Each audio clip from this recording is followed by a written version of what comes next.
Halo semuanya, selamat datang kembali di channel kita. Hari ini kita akan menjelajahi sebuah cerita legendaris dari tanah Sumatera Utara yang begitu indah dan penuh misteri. Cerita ini bukan hanya dongeng pengantar tidur, tapi juga kisah tentang asal-usul salah satu danau vulkanik terbesar di dunia. Ya, kita akan mengupas tuntas legenda Danau Toba. Siap untuk berpetualang ke masa lalu?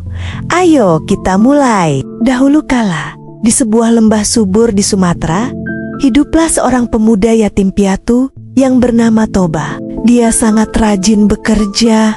Setiap hari dia bertani dan mencari ikan di sungai untuk menyambung hidup. Toba dikenal sebagai pemuda yang baik hati dan punya prinsip hidup yang kuat. Meskipun hidupnya sederhana, ia selalu bersyukur atas apa yang ia miliki. Suatu hari, setelah seharian bekerja di ladang, Toba merasa sangat lapar. Ia pun memutuskan untuk pergi memancing ke sungai terdekat, berharap bisa mendapatkan ikan yang besar untuk makan malamnya. Dengan penuh kesabaran, Toba melemparkan kailnya ke aliran sungai yang jernih. Tak lama kemudian, ia merasakan tarikan yang sangat kuat pada pancingnya, jauh lebih kuat dari biasanya. Dengan sekuat tenaga, Toba menarik pancingnya. Hatinya berdebar-debar, membayangkan ikan raksasa yang akan ia dapatkan. Betapa terkejutnya Toba ketika melihat seekor ikan mas yang luar biasa besar dan indah tersangkut di kailnya. Sisiknya berkilauan seperti emas murni, memantulkan cahaya matahari sore yang keemasan. Ini bukan ikan biasa, pikir Toba dalam hati. Dengan hati-hati, Toba membawa pulang ikan emas raksasa itu.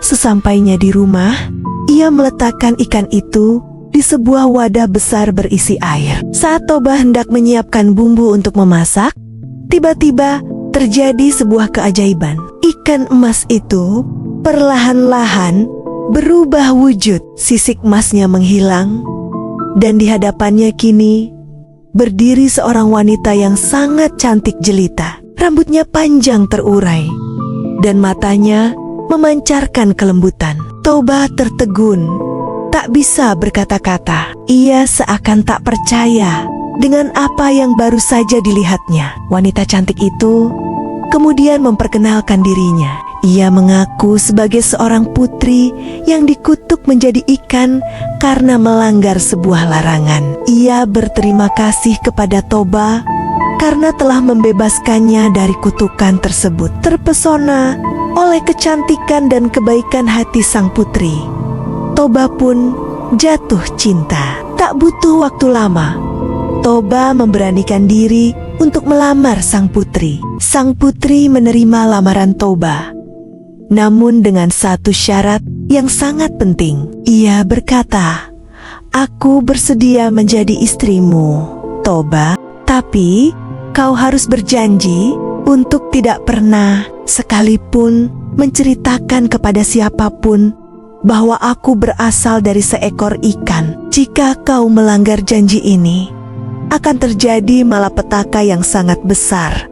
Toba yang sudah dibutakan oleh cinta, dengan mantap menyanggupi janji tersebut. Baginya, menjaga rahasia itu adalah hal yang mudah demi bisa hidup bersama wanita pujaannya. Maka menikahlah Toba dengan sang putri. Mereka hidup bahagia dan harmonis. Sang putri adalah istri yang sangat baik dan setia, dan Toba adalah suami yang pekerja keras dan penuh kasih sayang.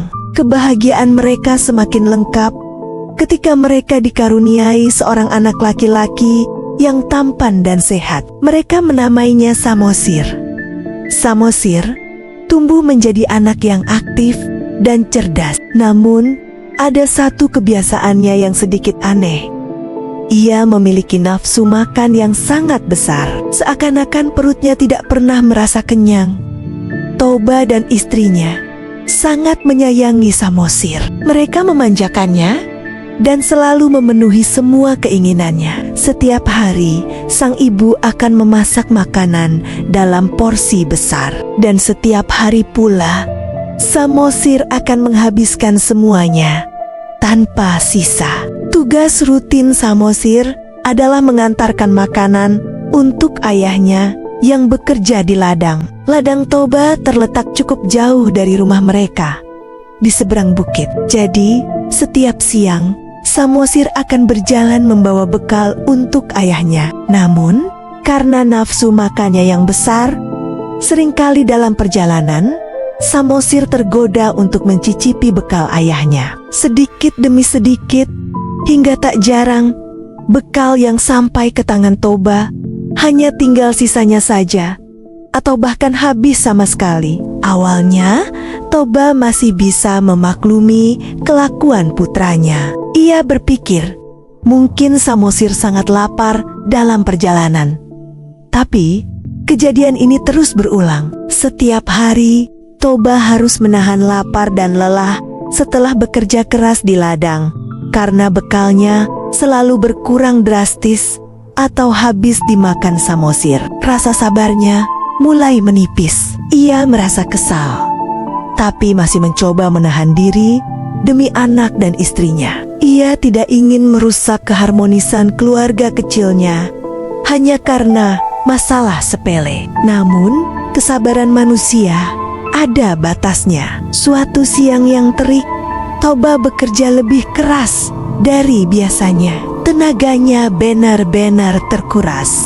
Perutnya keroncongan, membayangkan bekal lezat yang akan diantar oleh Samosir. Ia menunggu dan menunggu, tapi Samosir tak kunjung tiba. Ketika hari sudah semakin sore dan bayangan Toba mulai memanjang, barulah ia melihat Samosir berjalan santai ke arahnya. Toba yang sudah sangat lapar dan lelah segera menghampiri putranya. Tapi alangkah marahnya Toba ketika ia membuka wadah bekal dan mendapatinya kosong melompong. Tak ada nasi, tak ada lauk, bahkan kuahnya pun sudah licin tandas. Amarah Toba yang selama ini terpendam akhirnya meledak. Ia sudah tidak bisa lagi menahan emosinya. Tanpa berpikir panjang, ia membentak Samosir dengan kata-kata yang sangat kasar. Dasar anak, tidak tahu diuntung, tak tahu diri. Pantas saja kelakuanmu seperti ini.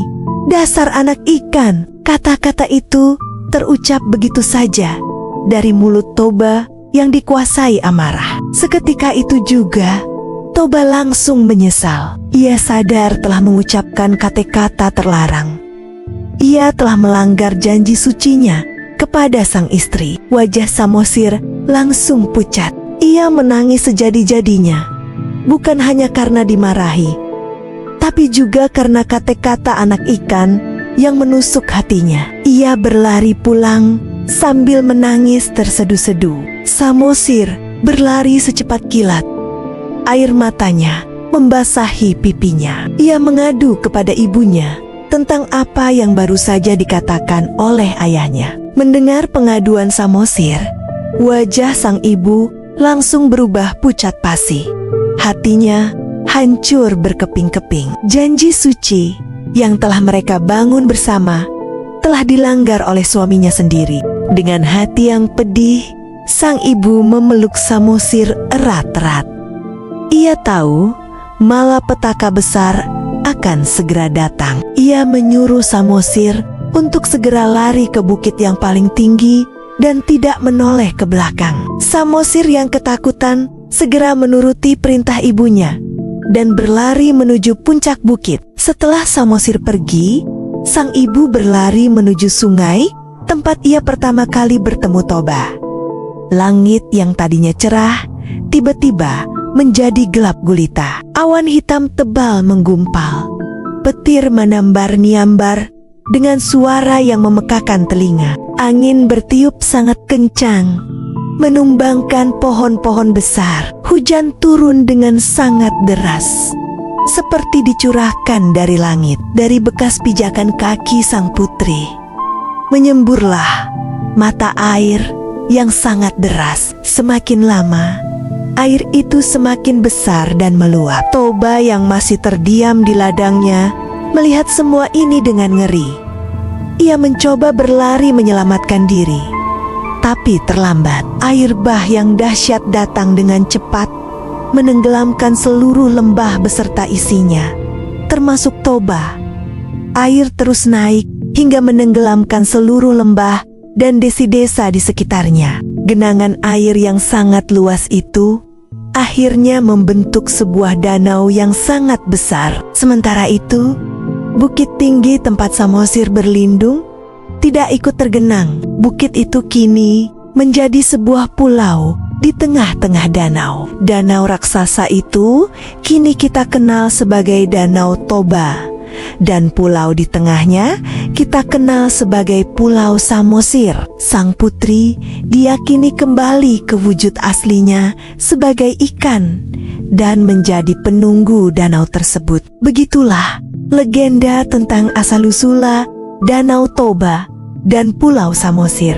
Sebuah cerita yang mengajarkan kita tentang pentingnya menjaga sebuah janji dan mengendalikan amarah. Sebuah kata yang terucap saat emosi bisa membawa akibat yang fatal dan penyesalan seumur hidup. Legenda ini menjadi bagian tak terpisahkan dari keindahan Danau Toba yang memukau. Jadi, kalau kalian berkunjung ke sana, ingatlah kisah Toba, sang putri ikan, dan Samosir yang menjadi saksi bisu keagungan alam ini. Terima kasih sudah menonton sampai akhir. Apa pelajaran yang bisa kalian ambil dari cerita ini? Tulis di kolom komentar ya. Jangan lupa untuk like, share, dan subscribe channel ini agar kalian tidak ketinggalan cerita-cerita menarik lainnya dari seluruh Nusantara. Sampai jumpa di video berikutnya.